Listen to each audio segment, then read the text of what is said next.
Bonjour tout le monde, alors aujourd'hui, ça fait déjà un petit temps que j'ai plus fait de vidéo, on va parler d'un couteau exceptionnel, d'un coutelier exceptionnel, j'ai nommé le couteau le Résilient, qui est réalisé par le coutelier de la coutellerie Couteau Trèfle. C'est parti.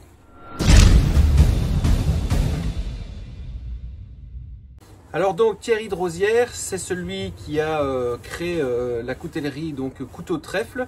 Ça fait déjà plus de 10 ans maintenant, même encore plus. En 2014, il crée le couteau le Résilient, donc la première version, le V1, en collaboration avec une société de survie française, dont le but au niveau du cahier des charges était de se rapprocher un maximum du SE5, celui que vous connaissez, hein, le fameux SE5, et d'essayer de rajouter des choses en plus qui auraient manqué à ce couteau d'exception pour en faire vraiment le couteau de survie absolu et le faire tester par la société de survie en question.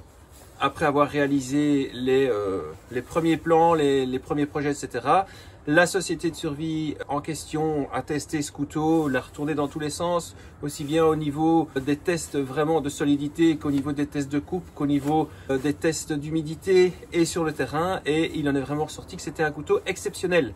Alors depuis 2014, vous doutez bien que Thierry n'a pas fait que ça comme couteau, il fait plein d'autres couteaux d'exception que je vous inviterai tout à l'heure à aller voir en vous donnant un peu les liens de ses réseaux sociaux. Au niveau de mon choix à moi je suis resté sur le Résilient de la version 1. Mais il faut savoir que avec Thierry, tout est personnalisable. Donc vous pouvez personnaliser le manche, vous pouvez personnaliser les découpes, les spécificités, la paracorde, vous pouvez rajouter des liners de votre couleur, vous pouvez ajouter ou enlever un bow drill Divo, vous pouvez ajouter ou enlever un dos de lame qui serait vraiment aiguisé à 90-90 degrés pour frapper le fire steel, ou justement avoir un arrondi. Vous pouvez vraiment tout faire avec Thierry. Vous allez avoir de nombreux contacts par mail, il va vous demander à chaque fois si ça vous correspond, etc. Le mec il est super open pour tous les changements. Au niveau de l'étui, vous pouvez partir sur un étui traditionnel type cuir ou sur un étui plus on va dire tactique ou survie en Kydex. Vous pouvez également aussi au niveau du Kydex lui demander tout ce que vous voulez, si vous voulez un dangler, si vous voulez un port horizontal, un port vertical, peu importe, il vous fait tout de A à Z et tout ça dans des matériaux de top qualité. Donc, concernant ces réseaux sociaux, vous pouvez le joindre à Couteau Trèfle, en un mot couteautrèfle@hotmail.com, ou vous pouvez aller sur son overblog, son site Couteau Trèfle. Vous pouvez aussi le retrouver sur Insta à Couteau Trèfle également. Là vous verrez qu'il a pas mal de présentations de ses couteaux et franchement il gagne à être connu parce qu'il fait du bon travail, top qualité, et vraiment on voit que ces couteaux sont faits pour servir. Vous verrez qu'il y a d'autres chaînes YouTube qui parlent du Résilient. Il a un prix, il a un certain prix qui est assez élevé, donc ça je vous laisserai découvrir par vous-même. Il faut savoir que bien derrière ce prix, il y a toute la manufacture d'un artisan qui se fait donc de façon unique. Il y a votre touche à vous qui fait que ce couteau est unique, et il y a surtout les matériaux de qualité. On va y revenir plus tard, mais un acier top qualité, un manche top qualité, un étui top qualité, forcément tout ça se paye. Vous allez avoir des couteaux qui vont être peut-être parfois très chers parce qu'ils ont un bon acier, derrière ils ont un étui de merde. Ou l'inverse, comme j'avais déjà eu avec des marques, certaines marques de pays de l'Est, où vous avez par exemple des étuis de très bonne facture et les couteaux mi-bof. Ici, vous avez un combo de quelque chose de qualité au niveau de la lame, du manche et de l'étui. Voilà la bête. Alors ici, vous allez voir clairement que au niveau du couteau, d'ailleurs j'ai pris le SE5 avec, comme ça vous pouvez faire la comparaison. On est clairement sur un SE5 modifié, avec d'autres spécificités. Donc avant d'attaquer l'étui, on va directement s'attaquer au couteau et après on fera la comparaison avec le SE5. Alors, qu'est-ce que vous voyez tout de suite? Eh bien, au niveau du couteau ici, on est donc sur un couteau de survie plat de semelle, plein de soie, avec une lame drop point, ça va, avec une émouture donc plate partielle, avec une pente assez longue, hein. Vous verrez que celle du SI est plus courte. La grosse différence ici qu'on a face au SI, c'est que on a ce fameux finger choil qui manquait au SI pour les coupes de précision. On va commencer par le début. Donc on a cette lame drop point, on a, alors ça c'est moi qui ai rajouté la paracorde ici, il m'a livré une autre paracorde qui est un peu mieux et que je dois encore réajuster plus tard, mais vous verrez que en fonction de vos desiderata, moi par exemple il a été livré avec 4 trous. On a un trou ici et un trou ici qui vous permettent éventuellement de pouvoir accrocher ici une dragonne pour avoir le couteau mieux en main, hein. Donc ça ferait plus ou moins comme ça.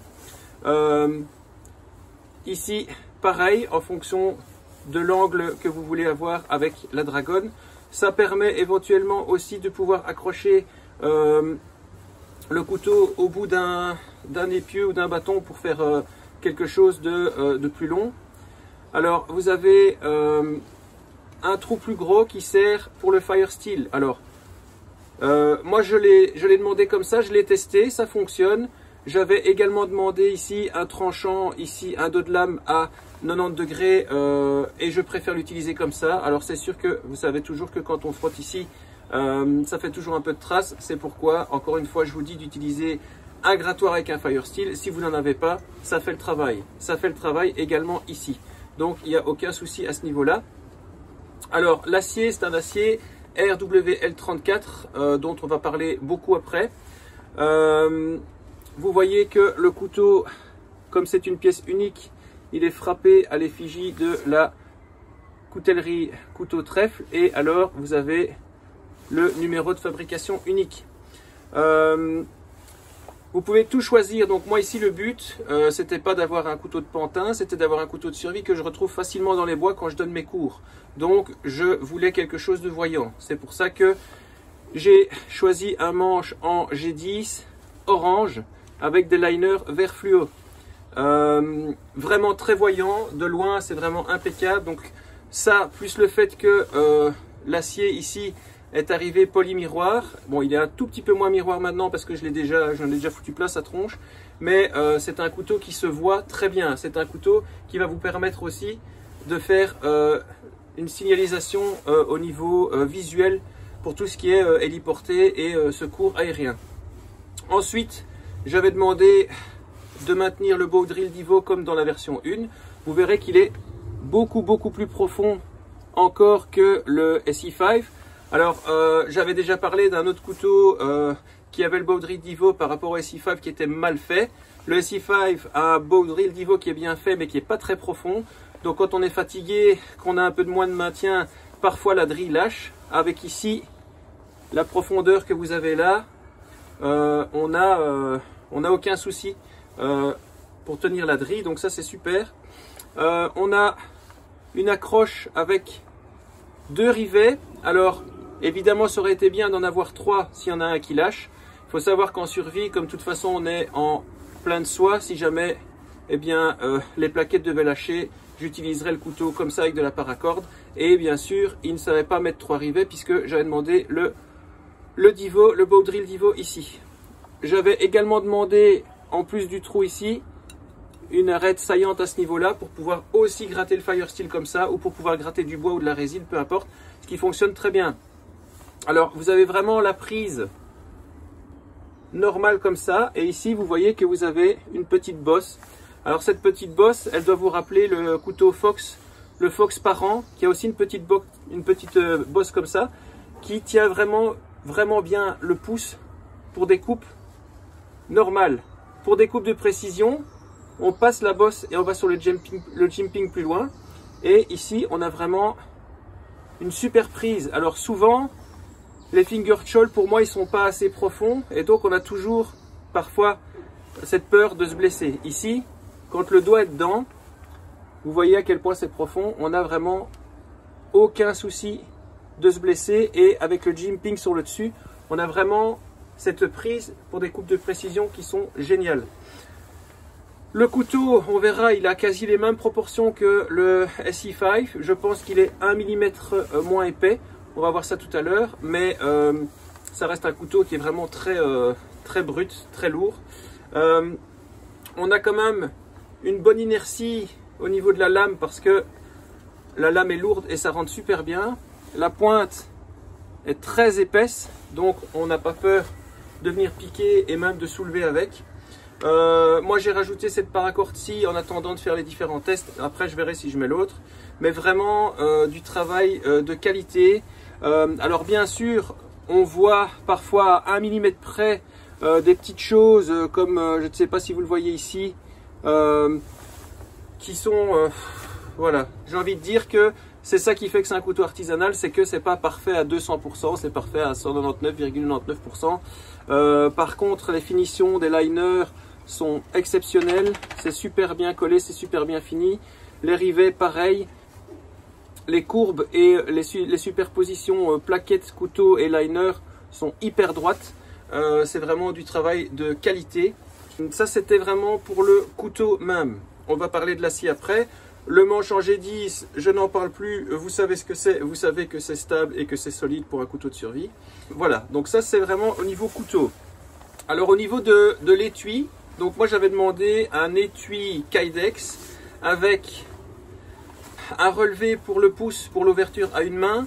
J'avais demandé un port en scoot carry avec des retours orange pour rappeler déjà la couleur du manche et ensuite pour aussi pouvoir retrouver l'étui qui était déposé, qui serait déposé par terre, etc.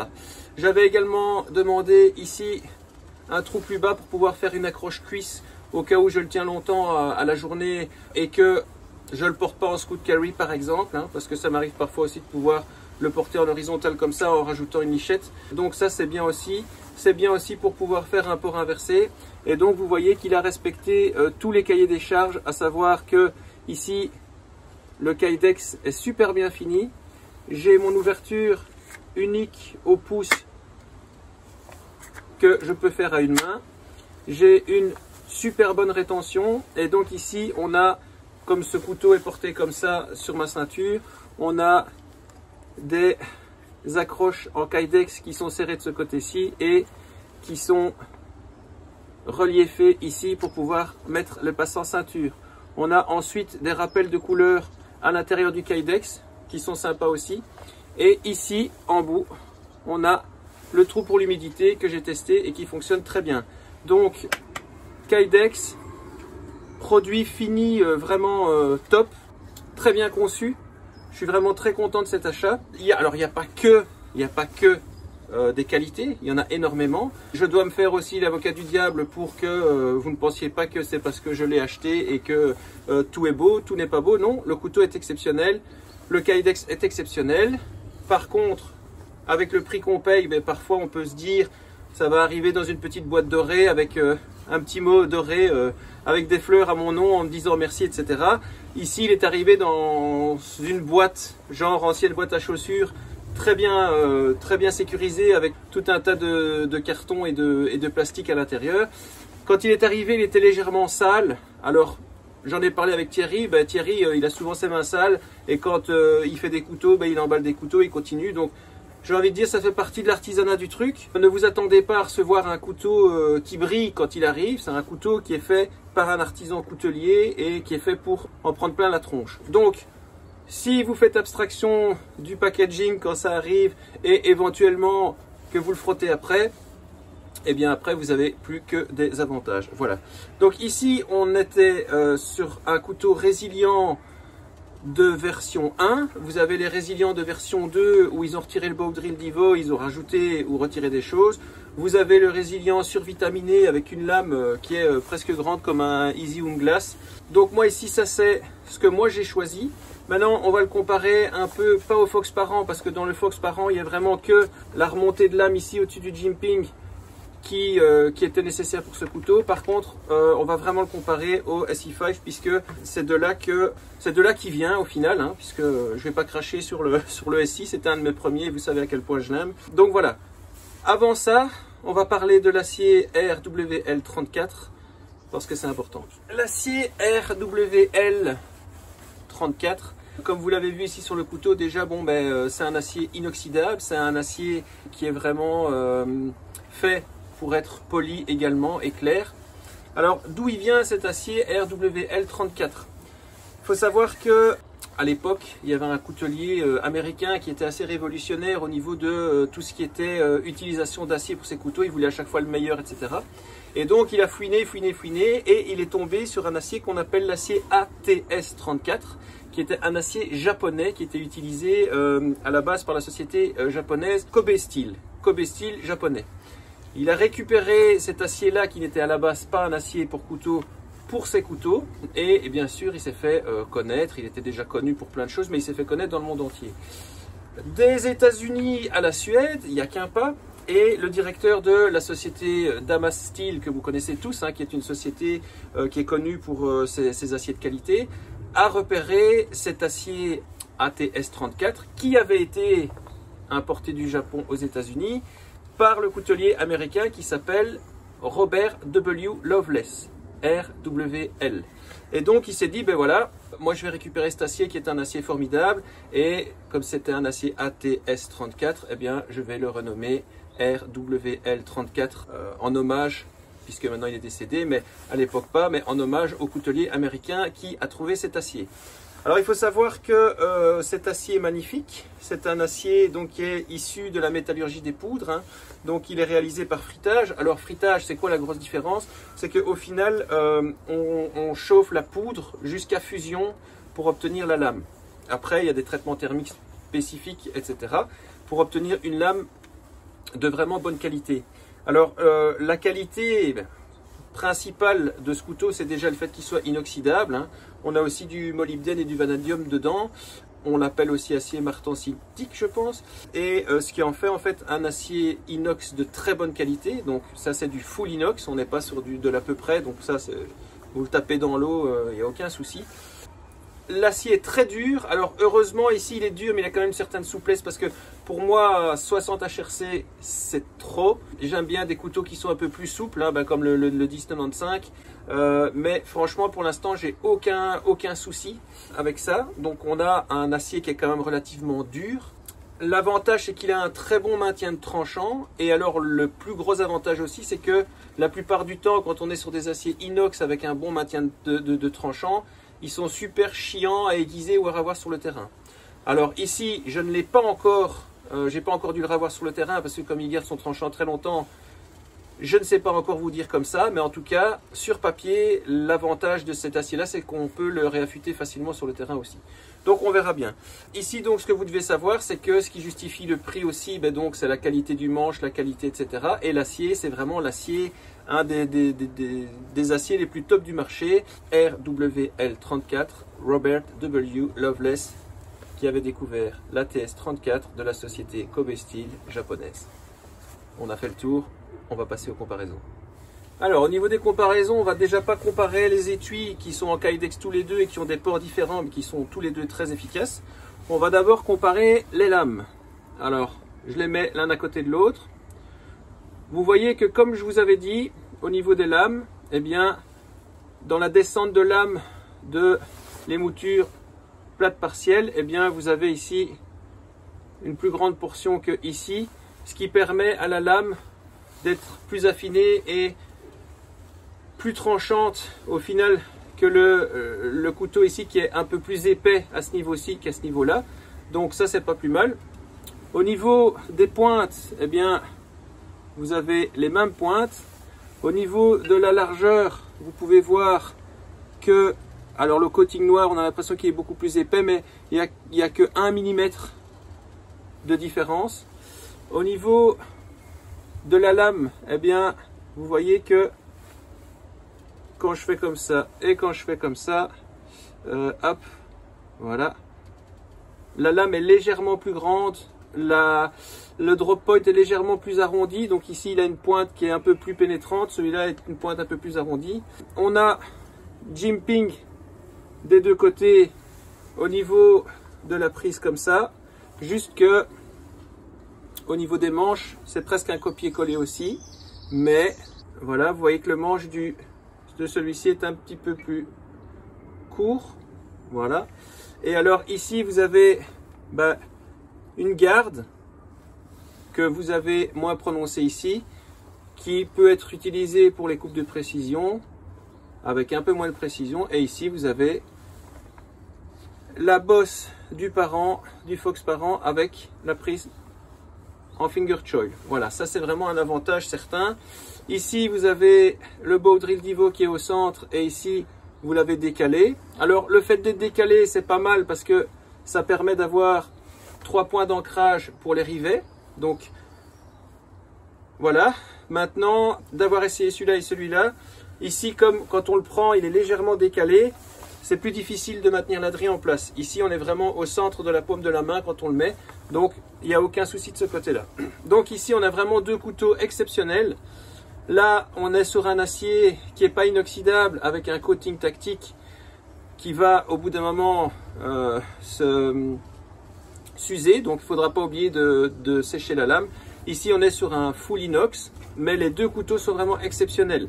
Alors ici, j'ai oublié de le dire tout à l'heure, on est un peu dans la même gamme, j'ai envie de dire, de couteaux, pas au point de vue prix, mais au point de vue de la fabrication, parce que Thierry, comme la plupart maintenant des couteliers professionnels, travaille par enlèvement de matière. C'est-à-dire que ça a été prouvé récemment aussi que par enlèvement de matière, l'acier est de meilleure qualité, puisque l'acier est surtout un acier qui est issu des métallurgies des poudres. Au niveau du coutelier artisan, faire ça seul, c'est impossible. Et en fait, si vous essayez de faire un acier qui se rapproche de ça au niveau 100% artisanal, vous allez d'office avoir des imperfections dans les fibres du métal parce qu'elles ne seront pas frappées de la même façon qu'en usine.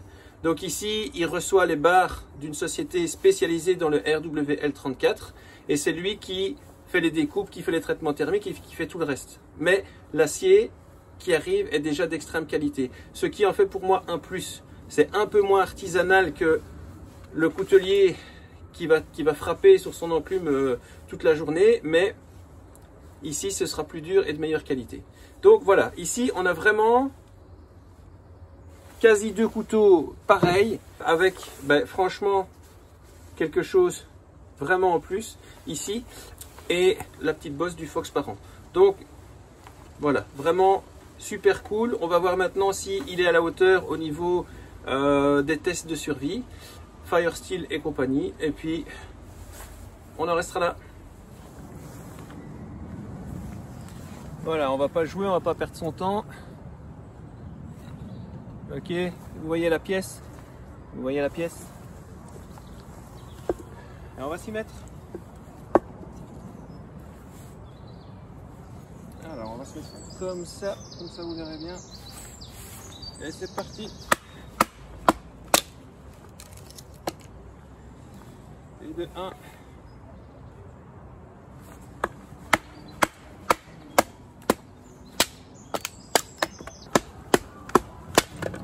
Voilà. On continue.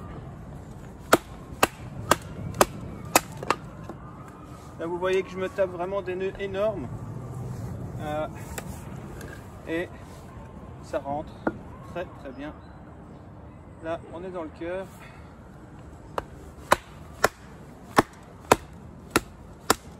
On sent que voilà.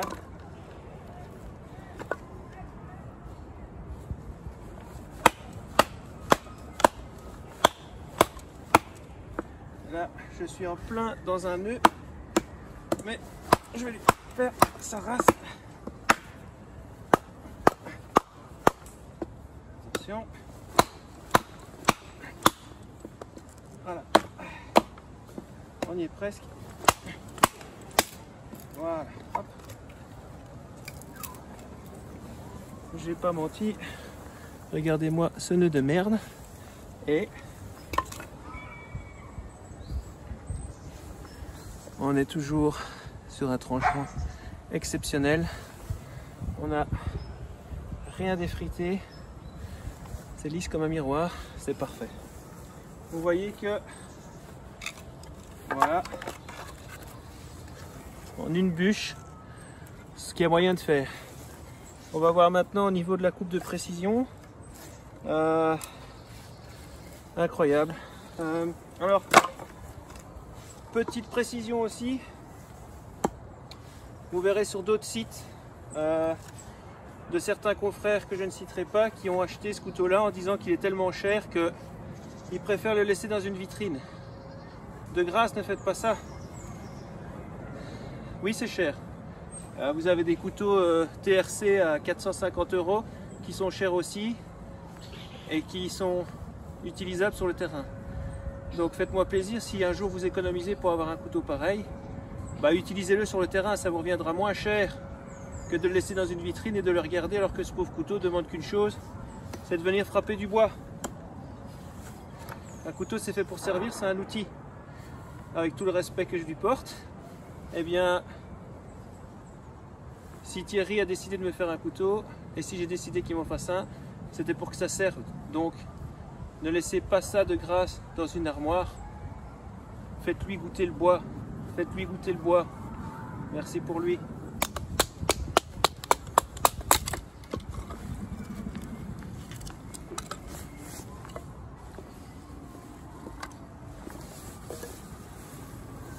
Finger choil.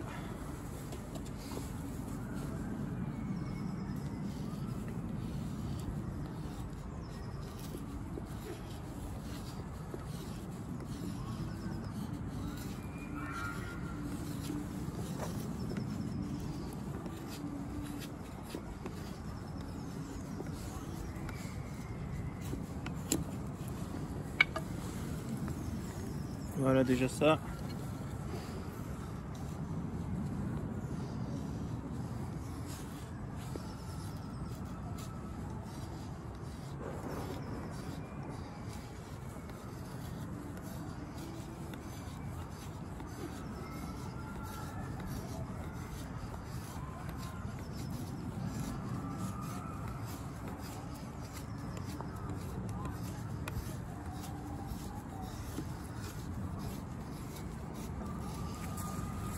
Voilà, alors au niveau des bâtons hérissons et de la précision, ben, c'est génial forcément d'avoir le finger choil comme toute coupe de précision. On peut venir aussi chercher la prise du pouce pour venir faire des choses encore plus petites. On peut avoir la prise inversée comme je vous montre parfois, hein, c'est pareil. Et vous venez chercher ici, voilà. Et avec ça, on démarre le feu facilement aussi. Alors, on va voir maintenant au niveau Fire Steel, au niveau coupe à la volée, puisque forcément lui, il en a besoin. Et puis, on va essayer le Fire Steel avec le trou, ici. Le bow drill, je ne vais pas l'essayer aujourd'hui parce qu'il fait dégueulasse et de toute façon, on n'aura pas de feu. Et alors, on arrivera aux conclusions.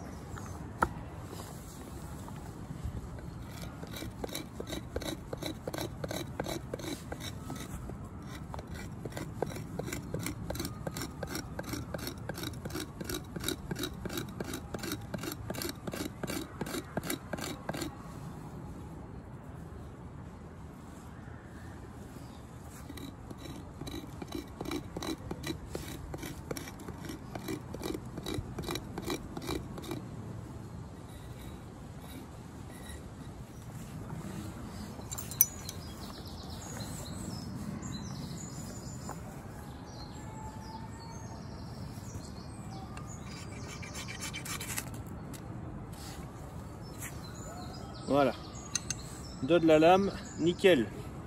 Vous voyez que ça part tout de suite. Hop.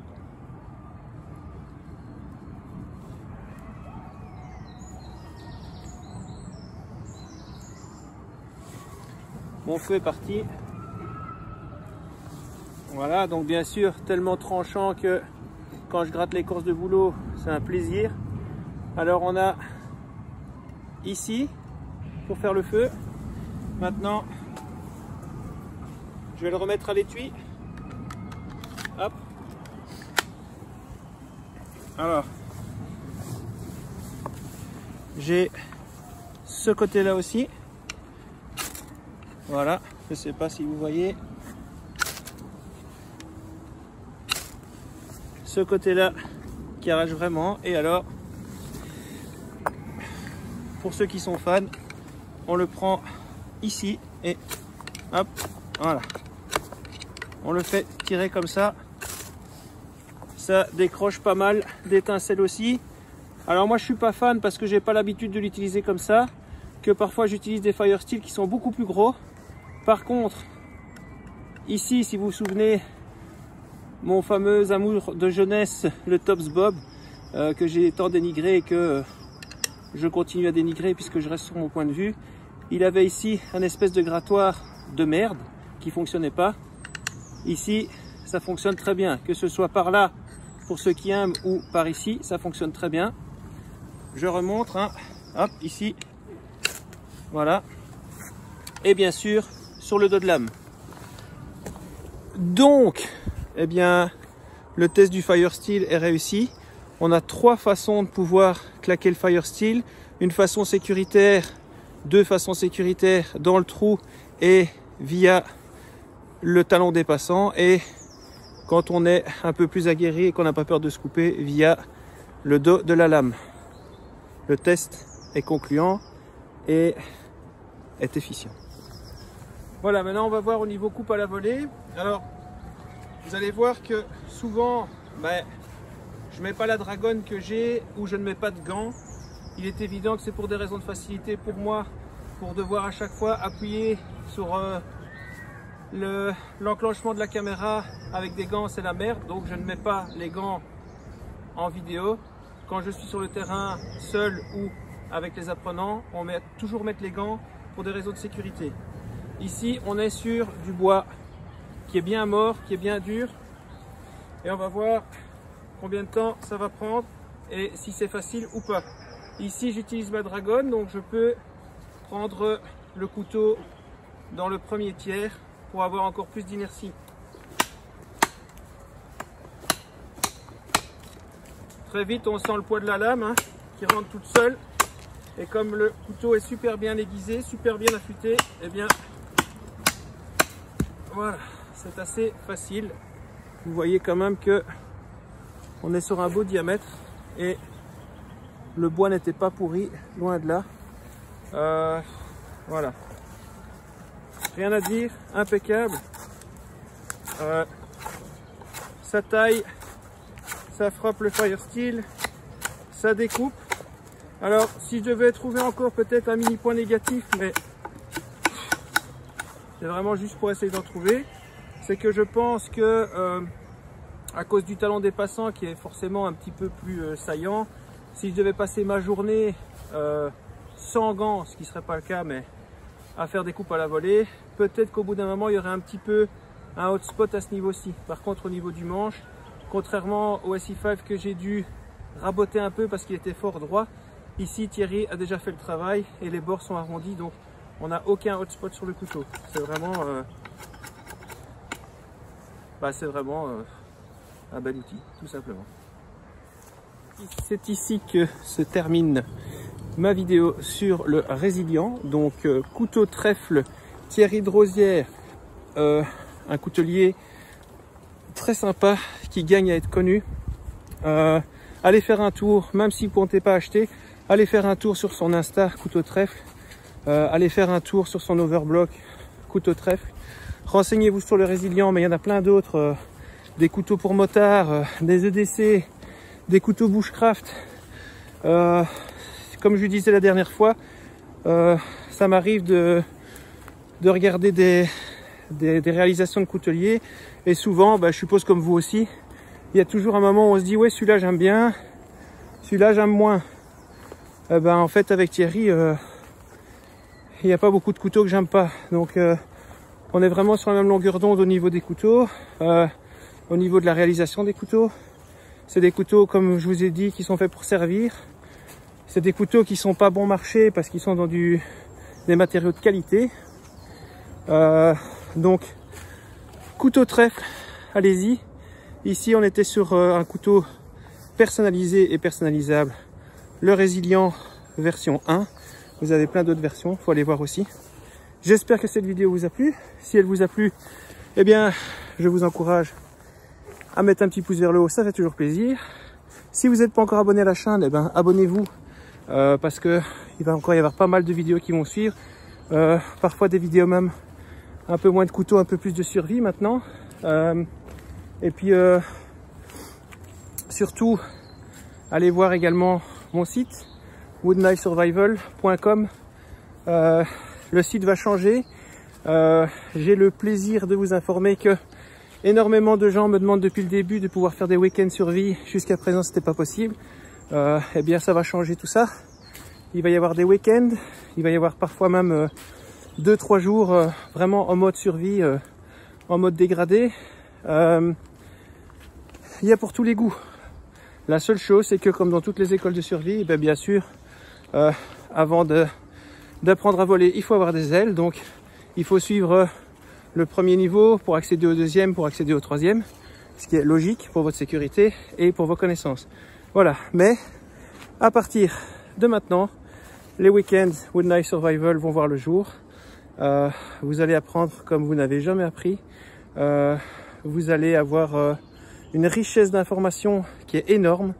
Ça fait quand même maintenant des années que je me renseigne sur ma société, sur les autres sociétés, sans en dénigrer aucune, mais pour savoir exactement ce qui est donné, ce qui n'est pas donné, ce qui est important, ce qui est moins important.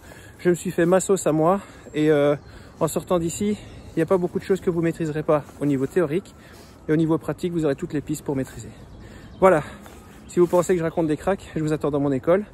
Et puis, ben, comme d'habitude, hein, sortez, amusez-vous, posez-vous des questions surtout. C'est ça le principal, se poser des questions surtout, pas que sur les couteaux. Ça fait partie de l'intelligence et ça fait partie de la résilience. Si vous avez des questions sur les couteaux de Thierry, sur d'autres couteaux, comme d'habitude, vous n'hésitez pas. Tant que ça reste cool, c'est génial. Et puis, ben, à la prochaine les gars. Ciao.